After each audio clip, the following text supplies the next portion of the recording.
லூக்கா எழுதிய தூய நற்செய்தியிலிருந்து இன்றைய வாசகம்.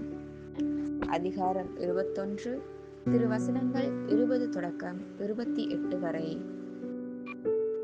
அக்காலத்தில் இயேசு தம் சீடர்களை நோக்கி கூறியது: எருசலேமை படைகள் சூழ்ந்திருப்பதை நீங்கள் காணும்போது அதன் அழிவு நெருங்கி வந்துவிட்டது என அறிந்து கொள்ளுங்கள்.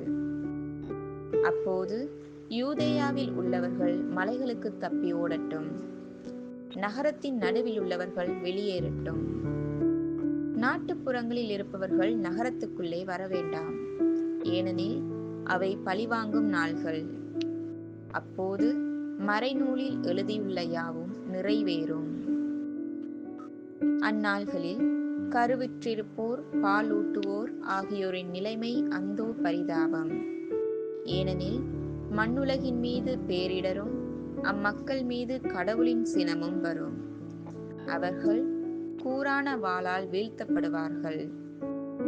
எல்லா நாடுகளுக்கும் சிறைப்பிடித்து செல்லப்படுவார்கள். பிற இனத்தார் காலம் நிறைவு பெறும் வரை எருசலேம் அவர்களால் மிதிக்கப்படும். மேலும் கதிரவனிலும் நிலாவிலும் விண்மீன்களிலும் அடையாளங்கள் தென்படும்.